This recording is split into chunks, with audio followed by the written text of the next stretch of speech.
Buenos días amigos y seguidores de la página Wiyani, nuevamente saludándoles en este maravilloso día. Vamos a abordar otro tema interesante, y es que hay que considerar cosas importantes de nuestra cultura original, de nuestras múltiples naciones del Anáhuac. Hay que comenzar mencionando que el Anáhuac es un continente, para que quede claro. Lo que hoy se llama el continente americano, desde la visión anáhuaca, se divide en dos continentes. Es decir, el Anáhuac, por una parte, que va desde Nicaragua hacia Alaska y Canadá, y que quiere decir lugar entre cuatro aguas. Y por otra parte se encuentra el Tahuantinsuyo, es el lugar de los cuatro rumbos. Entonces tenemos dos continentes dentro de lo que los europeos denominaron como continente americano. Comenzando por eso, tenemos que dentro del Anáhuac y del Tahuantinsuyo establecieron repúblicas o países de acuerdo con la organización romana del Estado. Sin embargo, se ignoró aquellas naciones que también lo habitan. Aunque no estén constituidas en estados-nación, como sucede en Europa, Francia es un estado-nación, España es un estado-nación, Alemania es un estado-nación. Y dentro de esos estados-naciones se habla su propio idioma, es decir, que en Alemania se habla alemán, en España se habla español, en Francia se habla francés, en Inglaterra se habla inglés y demás. En el Anáhuac y el Tahuantinsuyo se transgredió a estas culturas y a estas naciones y se les ignoró cuando se establecieron los estados o las repúblicas. De este modo, por ejemplo, dentro de México no se les dio territorio y reconocimiento a la nación náhuatl, por ejemplo. A los mixtecos, lo mismo. A los yaquis también, aunque ellos sabemos que se mantienen en resistencia. A los mayas tampoco se les respetó. Y así podemos hablar del Tahuantinsuyo con los quechuas, con los mapuches, con los araucanos y todos los que allí corresponden. Entonces, de este modo tenemos dos continentes plurinacionales que conjugan una serie de estados divididos de forma federativa. Entonces, dentro de toda esta organización sociopolítica se han logrado avances significativos hasta la actualidad, siendo el primer ejemplo la República Plurinacional de Bolivia, en donde ya se reconoció que Bolivia es un país que contiene dentro de sí mismo a todas estas naciones particulares. En este sentido, todas estas naciones, tanto las del Tahuantinsuyo como las del Anáhuac, comparten una visión muy específica. ¿Cuál es una de las particularidades más marcadas? El culto a la Madre Tierra, y al ver a la Madre Tierra como un ser sagrado, como una madre. Muy conocido, ¿no? Allá en el Tahuantinsuyo, los hermanos del sur, a la Madre Tierra le denominan Pachamama. Pero acá en el Anáhuac, una de las formas más conocidas de denominarle es Coatlicue, Tonantzin Tlalicoatlicue, que es en lengua náhuatl, nuestra venerable Madre Tierra. Desde allí comenzamos a ver que existe una veneración, un culto y un respeto a la tierra como la madre, porque ella es quien nos amamanta simbólicamente. Ustedes si ven, por ejemplo, la estatua de Coatlicue aparece con pechos como una mujer que tiene bebés, los amamanta. Entonces esta madre tierra es lo que hace, es la función que cumple, es la que nos cuida, la que nos da sustento, la que nos da vida. Y Coatlicue, asimismo, observemos que contiene unas calaveras y unos corazones en un tipo de collar. Las calaveras simbolizan la muerte y los corazones simbolizan la vida.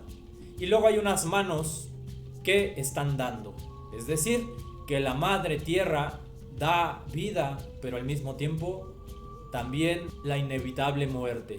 Entonces es muerte y vida constante en un ciclo. Entonces, si retomamos las cosmovisiones de todas estas naciones, estaremos dando cuenta de esta forma de percepción. Y estas formas de percepción siguen existiendo, no es que hayan muerto. Es decir, que el Estado no las tomó como forma de educación, no las tomó para poderlas transmitir en las escuelas.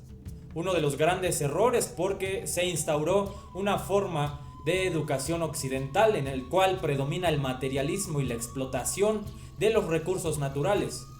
Tanto el capitalismo como el comunismo hacen uso de los recursos de la tierra como un bien material explotable. Entre más explotación generen de los recursos materiales, más aprovechamiento económico tienen del mismo, pero esto va generando que no haya un equilibrio con la madre tierra. Y al ignorar y no considerar estas cosmovisiones, el mundo está cayendo en una crisis de explotación de recursos, se van acabando.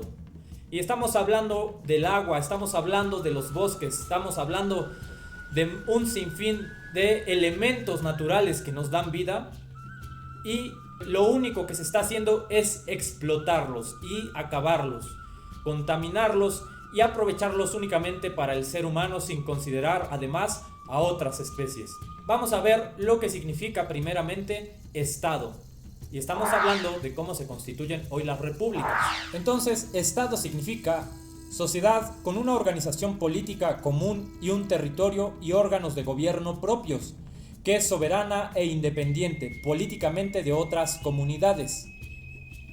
Mientras que nación es un conjunto de personas de un mismo origen étnico que comparten vínculos históricos, culturales, religiosos, etc. Tienen conciencia de pertenecer a un mismo pueblo o comunidad y generalmente hablan el mismo idioma y comparten un territorio. En este sentido, el Estado, a diferencia de la nación, congrega a un gran número de individuos en una sociedad que tienen orígenes diferentes y que no necesariamente comparten rasgos culturales idénticos. La nación indica lo contrario, es decir, se constituye por personas que comparten rasgos culturales que los identifican. Un territorio, una lengua, tradiciones, formas de ver al mundo, educación, valores, instituciones y demás. El Estado no, el Estado puede integrar a muchas naciones dentro de sí mismo, pero es una organización política, como ya les comentaba, que no necesariamente va a considerar a todas estas naciones para generar un orden político y social. Entonces esto lleva muchas veces a un caos cultural, es decir, que comienza a generar un desarraigo, muchas veces intencional, de las raíces culturales. Esto con muchos propósitos. El establecer un Estado sugiere también establecer una identidad. Entonces se inventan símbolos de identidad para poder decir que las personas se identifiquen con ello y caminen en un mismo sentido. Esto no ha pasado únicamente en el Anáhuac con los países, sino que también ha pasado, por ejemplo, en España. En España también hay naciones que comparten una historia y una lengua diferente a la española. Dentro de España, por ejemplo, están los catalanes, tan conocido ese asunto ahora en el fútbol, ¿no? Cataluña dice ser ajena a España. O sea que cuando los catalanes ganan en una copa de fútbol, ellos indican que no ganó España, sino que ganó Cataluña. Así tenemos también, por ejemplo, a los moros, tenemos a los vascos y muchas otras naciones. Portugal fue una que decidió emanciparse de España. Entonces, tienen otra lengua, tienen otras costumbres, tienen otras instituciones. Sí, siguen siendo europeos y por lo tanto sí comparten rasgos culturales con España, pero ellos decidieron emanciparse y conservar su nacionalidad. Dicho lo anterior, en Anáhuac existen culturas que se han desarrollado desde tiempos ancestrales hasta la actualidad. Y estas culturas son naciones de nuestro continente. Entre estas naciones en resistencia, o las más conocidas por ello, las que más han logrado establecer una identidad que no se ha trastocado, son, por ejemplo, los Lakotas. Ya habíamos comentado los Yaquis. Tenemos los Huirras o Huicholes. Tenemos a los mayas, que también en el sur de la República Mexicana pues se constituyeron como municipios autónomos. Tenemos ahora en Michoacán al municipio de Cherán de los Purépechas, que también se han constituido como municipio autónomo. Igualmente, los nahuas han establecido consejos indígenas de autogobierno. Tenemos también a los mixtecos, y así podemos ir mencionando a muchas naciones que se encuentran todavía tratando de ser reconocidos por el Estado, que se les respete, que en las escuelas se les permita la educación y el aprendizaje a través de su lengua original. Lo importante en este video no es mencionar la cantidad y número de naciones que se encuentran dentro de la náhuatl, sino que todas ellas comparten una cosmovisión. No son cosmovisiones idénticas, pero tienen rasgos parecidos. Lo más importante, todas ellas comparten una visión dual del universo. Es decir, que en el universo existen fuerzas opuestas, complementarias y ambivalentes que generan el equilibrio. En este caso no estamos hablando de dioses, como dijeron los occidentales, sino que estamos hablando de naturaleza, de energía, tanto solar como lunar, tanto masculina como femenina, tanto de luz como de oscuridad. No estamos hablando de una visión cristiana en que la luz entra en conflicto con la oscuridad, y donde la oscuridad es símbolo de maldad y de ignorancia. En el anáhuac es algo muy diferente. Entre los nahuas se le representó con la figura o el arquetipo de Ometecutli y de Omecíhuatl, que juntos constituyen la energía dual universal, a lo que León Portilla dedujo se le denominase en lengua náhuatl Ometeotl. También se ve, por ejemplo, en el temazcal, el Atl Tlachinoli, que quiere decir agua-fuego. Y estos son también dos opuestos que se conjugan para generar una armonía y a través de ella sanar el cuerpo del ser humano. Y no solo el cuerpo, sino que también la mente, el corazón, el espíritu. Entonces va más allá de una visión de dioses.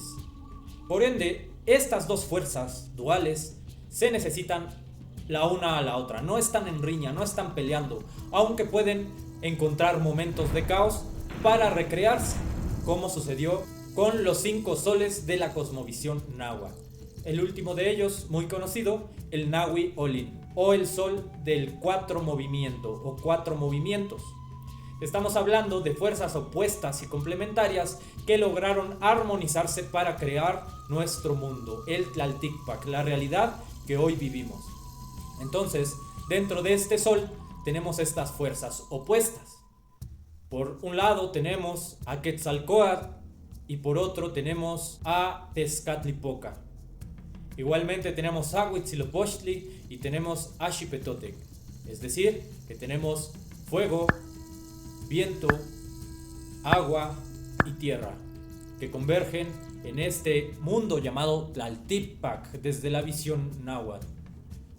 Y este plano y esta forma de armonía llamada Nahui Olin, que se supone está en transición hacia el sexto sol, el sol de la conciencia.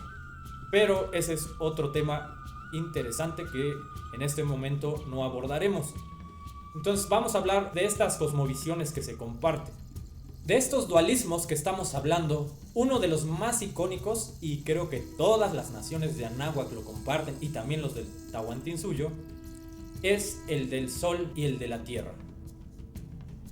Y tenemos al sol como padre, y tenemos a la tierra como madre. Desde la cosmovisión mexica, el sol fecunda a la tierra. El sol como padre, con sus rayos representados como su falo, penetra a la tierra y la fecunda para que nazca vida. Entonces la tierra da luz a todos los seres, plantas, vegetales, minerales, elementos y demás que se constituyen como vida. Y nos sostiene y nos amamanta. Entonces tenemos a Tonantzin Tlalikuatlicue, nuestra venerable Madre Tierra, a la cual se le han rendido cultos y se le siguen rindiendo cultos en todo nuestro continente. Vamos a iniciar con mencionar al gran jefe Seattle de la nación Squamish y Duwamish en una asamblea de jefes anahuacas, a lo que hoy se le conoce como indígenas del Anáhuac, realizada en 1854 para dar respuesta al entonces presidente de Estados Unidos, que era Franklin Pierce, y sus demandas de comprar su territorio, menciona lo siguiente sobre la Madre Tierra. Entonces chequen este dato, cómo se expresa, cómo entiende a la Madre Tierra. No lo está viendo como un lugar de explotación y para saquearla o para explotarla económicamente, sino que él se expresa del siguiente modo: ¿cómo puede uno comprar o vender el cielo o el calor de la tierra? Esta idea nos parece extraña. Si nosotros no somos los dueños, ¿cómo podríamos vender la frescura del aire o el centello del agua? Nosotros somos parte de la tierra, al igual que la tierra es parte de nosotros. Todo lo que le suceda a la tierra, le sucederá a los hijos de la tierra. Si debemos decidir venderles nuestra tierra, ámenla como nosotros la hemos amado. Presérvenla como nosotros la hemos preservado. Asimismo, un periodista famoso llamado Daniel Wermus se expresa sobre esta relación de los anahuacas con la Madre Tierra de la siguiente manera: Abyayala, Pachamama, Tonantzin, Mother Earth, Madre Tierra. Los 70 millones de amerindios, al igual que los autóctonos de otros continentes, saben que son hijos de la tierra.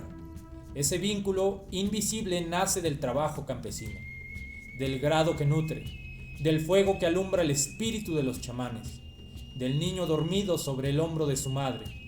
Pero hoy, dicen ellos, la Madre Tierra está enferma, porque sus otros habitantes ya no hablan con ella. Estos han perdido la felicidad al perseguir el bienestar material. Ya no sienten las heridas que infligen a la naturaleza, es decir, a ellos mismos. Tierra. Cuando sobre la tierra de la Santa María, el 12 de octubre de 1492, al acercarse a las Bahamas, Cristóbal Colón escuchó por fin el grito de vigía. Esa palabra sonó como una victoria muy esperada. Al regresar a Sevilla, hablaría así de los indígenas: no creo que haya en el mundo hombres mejores. Sin embargo, medio siglo más tarde, tan solo medio siglo más tarde, el 90% de la población anahuaca en Estados Unidos había desaparecido. Entonces nos estamos encontrando con una cultura de la destrucción que incluso se da la tarea de destruir a los defensores del equilibrio, a los defensores de la vida. Y aunque hoy el mundo europeo se ha asombrado de nuestra cultura y se ha fascinado de la misma, de nuestros ancestros anahuacas, de los ancestros del Tahuantinsuyo, no ha captado el mensaje esencial que se les ha dado. No hagas a la Madre Tierra lo que no harías a tu propia madre.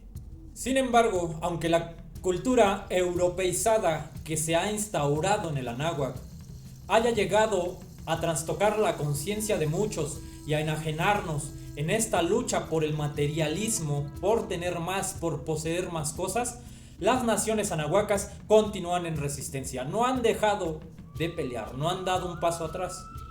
Es importante porque ellos siguen dando mensajes a la humanidad y su resistencia ha sido siempre sostenida con miras a tener la victoria, y no se han dejado deslumbrar por aquella ilusión del primer mundo, al que llaman primer mundo. Si hay un solo mundo, estaríamos llamándole a ese primer mundo el mundo explotador, el mundo industrializado. Entonces, muchos se han dejado llevar por esta ilusión del primer mundo, creyendo que viven en el tercer mundo o en el segundo mundo, no sé yo dónde vivan, porque el mundo es uno. El actuar del hombre es el que ha marcado las diferencias entre los países, las sociedades, las fronteras y demás. No quiere decir que no deba existir una organización política, porque somos seres sociales y necesitamos organizarnos. Sin embargo, no se ha considerado a las cosmovisiones del Anáhuac ni del Tahuantinsuyo para establecer constituciones políticas más justas, más coherentes, más llenas de valores y de respeto a la tierra. No se ha establecido a nivel universal los derechos de la madre tierra. Únicamente se han establecido los derechos del hombre. Se está luchando por los derechos de los animales. Pero ¿cuáles son los derechos de la madre tierra?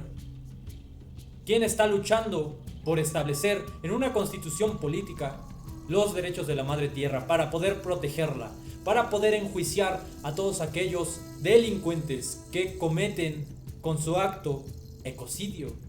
También se mata a los animales, también se mata el equilibrio y la vida, se matan los territorios. Entonces, ¿qué está pasando con nosotros? ¿Por qué nos hemos enajenado tanto con este materialismo? ¿Por qué nos cuesta tanto salir de él? Porque desde pequeños aprendimos qué es lo más importante. Aprendimos que lo más importante es el dinero y las propiedades. Para poder salir de esto, ¿qué podemos hacer? Tomar conciencia desde nuestra propia vida y filosofía personal, pero también podemos retomar las cosmovisiones ancestrales, algo que es muy conveniente. ¿Por qué? Porque aquellos ancestros también vivieron problemáticas y ellos crearon formas de vida, filosofías de vida y cosmovisiones que son fórmulas de existencia probadas durante decenas de miles de años, y nos las heredaron a nosotros para que nosotros ya no tengamos que pasar por todos los errores que pasaron nuestros ancestros. Ellos nos heredaron su sabiduría y su vivencia para que nosotros podamos construir sobre ella, podamos mejorar nuestras condiciones de vida y nuestro entorno. Wermus menciona que las naciones del Anáhuac y del Tahuantinsuyo van poco a poco recobrando su autonomía de forma silenciosa. No se hace un escándalo de ello, no salen las noticias, no se divulga por todas las redes. Sin embargo, existe, está pasando y es algo inevitable. Entonces, este periodista hace referencia al músico maya Cachiquel Isaías de Patzum de Guatemala, quien expresa lo siguiente: primero que todo, el pueblo maya está vivo, no ha desaparecido. Nuestras raíces siguen aquí y estamos trabajando para volver a encontrar todo lo que fue arrancado o escondido. Solo necesitamos una mano amiga para fortalecer este esfuerzo. Con lo que se ha mencionado, se da evidencia de que los anahuacas podrían dotar de un conocimiento específico para reeducar a la sociedad, ya sea de forma intrafamiliar, es decir, que nosotros retomemos estas sabidurías por voluntad propia, las estudiemos, las conozcamos y las recuperemos porque es nuestro patrimonio, es una herencia que tenemos por derecho, entonces las podemos retomar por derecho. Y dentro de nuestra familia comencemos a manifestarlas, no solo hablarlas, porque una cosa es andar por allí haciendo alarde de que somos mexicas, que somos huirras, que somos mayas, lo que queramos, ¿no? Si no hay coherencia, no hay verdad, no se habla con la verdad. Entonces, al retomar estas cosmovisiones, lo primero que se tiene que hacer, si lo vamos a divulgar dentro de nuestra familia, es manifestarlo con coherencia. No tires basura en la calle, no contamines el agua, no desperdicies el agua, no dañes tu cuerpo, no dañes a los animales. Pero además de la familia, si este conocimiento se llegara a trasladar a las instituciones del país si este conocimiento me hubiera llegado desde la educación primaria, la educación básica, que es primaria, secundaria, a la media superior y se continuara a los estudios superiores? Imagínense cómo serían los profesionistas de nuestra nación, de nuestro país, los ingenieros civiles, los ingenieros de cualquier otro ramo. Buscarían las formas de generar tecnología respetuosa con la naturaleza. ¿Cómo seríamos los licenciados en turismo? Yo soy licenciado en turismo, maestro en estudios turísticos. Generaríamos planes de desarrollo turístico que no solamente exploten los recursos materiales para diversión de los humanos, sino que respeten el espacio físico y los ecosistemas de cada lugar. No buscaríamos explotar a las culturas de cada lugar, haciendo folclore y haciendo un Disneylandia en cada lugar, como sucedió en la zona maya. Toda la Ribera Maya es un Disneylandia maya del cual se están aprovechando únicamente las empresas. Bueno, en este sentido, hay que empezar por nosotros mismos, leyendo, aprendiendo de los anahuacas, de la gente del Tahuantinsuyo, de estas cosmovisiones ancestrales, apropiándonoslas, haciéndolas nuestro, llevándola a nuestro interior para manifestarlas. Primero, en nuestros círculos más cercanos, con nuestra familia, con nuestra gente. Y al ser profesionistas o al tener cargos públicos o en cualquier trabajo que tengamos, manifestarlo. Imagínense que llegue una persona con estos ideales a ser presidente, a ser diputado, a ser legislador. ¿Cuántos cambios se podrían hacer? El mundo se transformaría si aprendiéramos de nuestros ancestros. Esto que venimos diciendo no es una lucha actual, estamos hablando de una lucha de resistencia que lleva ya más de 500 años y que por esta causa han muerto muchos defensores de la vida, anahuacas y no anahuacas, gente que ha entendido el mensaje. Pueden ser de cualquier país del globo terráqueo, que han entendido el mensaje de nuestros ancestros. Y no estamos idealizando a las culturas de Anáhuac. Bien sabemos que por algo tenían legislación, porque también tenían problemas. También en sus territorios y en sus sociedades existieron problemáticas. Y por lo mismo comenzaron a desarrollar formas de organización. La diferencia de nuestras culturas con las europeas es esta, que aquí la tierra no se ve como un recurso explotable, sino que se ve como una madre. No se ve como una propiedad, sino que nosotros formamos parte de ella. En la cosmovisión náhuatl se le llamó nuestra venerable Madre Tierra, Tonantzin Tlalikuatlico. Y a esta venerable Madre Tierra siempre se le hizo culto. Pero no es un culto como se le hace a los dioses, como de milagros de fe, sino como una conciencia de lo que es imprescindible para la vida, de que sin ella y sin el sostenimiento de su equilibrio, nosotros y muchos seres de nuestro planeta están en riesgo, porque ella es la que da la vida y ella también la quita. Si te gustó el video, dale like, comenta, haz comentarios respetuosos sobre nuestra cultura y sigamos construyéndonos, sigamos creando una forma de vida diferente y recuperando nuestra identidad anahuaca, Mexica Tiahui.